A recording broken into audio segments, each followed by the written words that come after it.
ఎన్నో మోసాలు చూస్తుంటాయి. అసలు మ్యాటర్ ఏంటంటే రాజా సాబ్ సినిమా ట్రైలర్ రివ్యూ.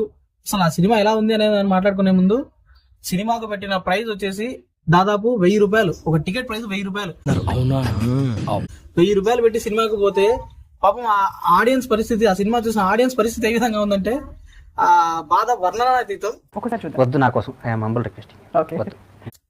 ఈ సినిమాకు మారుతి గారు అడ్రస్ చెప్పి మరి సినిమా రిలీజ్ చేసినారు.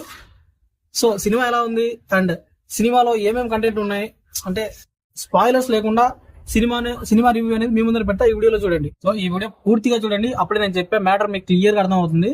So dive into the video.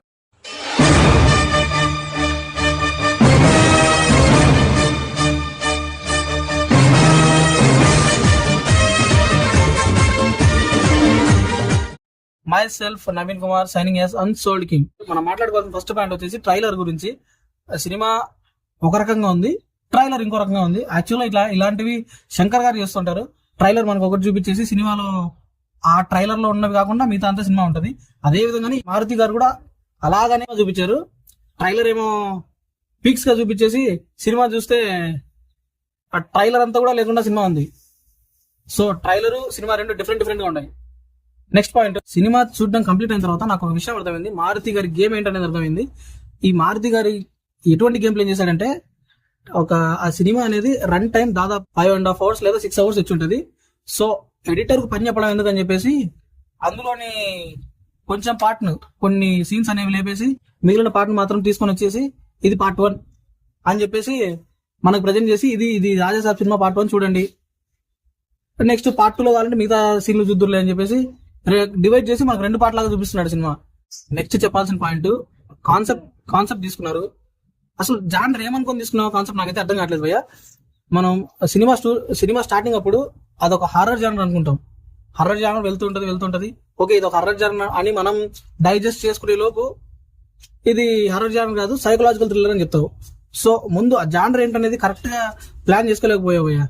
ఇదైతే జానర్ అనేది ఇది పర్ఫెక్ట్ జానర్ అని ఎవరు చూసిన ఆడియన్స్ చెప్పలేకపోతున్నారు. సో అది కన్ఫర్మ్ గా ఒక డైరెక్టర్ ఫెయిల్యూర్. అది చెప్పాలంటే యాక్చువల్ గా నువ్వు దీన్ని ఒక సైకలాజికల్ థ్రిల్లర్ గానే తీసుకుంటే బాగుండేదేమో. దానికి మళ్ళీ హారర్ చేసి సినిమాని అయితే గబ్బులే పెట్టినావు. ఫస్ట్ ఆఫ్ ఆల్ ఇది ఒక సైకలాజికల్ థ్రిల్లర్ గా సైలెంట్ గా స్లో పాయిజన్ లాగా నువ్వు ఇంజెక్ట్ చేస్తూ వెళ్ళుంటే అసలు సినిమానే ఒక రేంజ్ లో ఉండేది. అండ్ ఆ క్లైమాక్స్ ఫైట్, నిజంగా ఆ క్లైమాక్స్ షాడో ఫైట్ ఏదైతే ఉందో ఆ ఫైట్ ప్లాన్ చేసుకున్నావు కదా.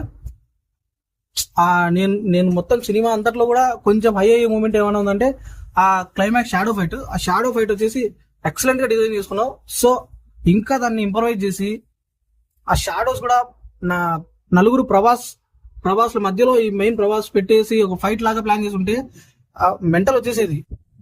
ఒకసారి ప్రభాస్ గారు ఫ్యాన్స్ ఎలా ఫీల్ అవుతున్నారో థియేటర్ బయట ఒకసారి ఎమోషన్స్ ఎలా ఉన్నాయి ఒకసారి చూడు భయ్యా. ఎందుకంటే ఆ కొంతమంది ప్రభాస్ ఫ్యాన్స్ తలెత్తుకోలేకుండా బయటకు వచ్చినట్టు థియేటర్ నుంచి.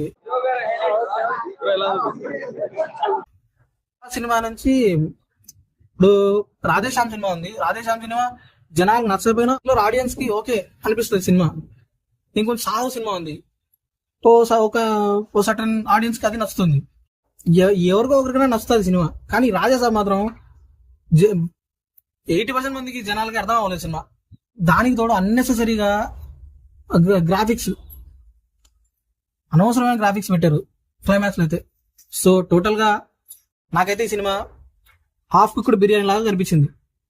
ఎందుకంటే ఇదేదో ఫుల్ రన్ టైం 2 parts లేకుండా సింగిల్ పార్ట్ లోనే తీసుంటే సినిమా అది పర్ఫెక్ట్ గా ఉండేదేమో. మీరు 2 parts చేసి దాన్ని హాఫ్ కుక్డ్ బిర్యానీ చేశారు. ఎంత డబ్బులు పెట్టి తీసుకున్నా కూడా తినడానికి పనికిరాదు. ఈ వీడియోకి అయితే ఇంత ఫ్రెండ్స్. రాజాసాబ్ సినిమా మీద ఒపీనియన్ ఏంటనేది నేను క్లియర్ గానే చెప్పాను అనుకుంటున్నా. సో ఈ వీడియో నచ్చితే ఆ ఛానల్ సబ్స్క్రైబ్ చేసి ఫాలో అవుతూ ఉండండి గైస్. అప్డేట్స్ అనేది ఇస్తూ ఉంటాను. Thanks for watching.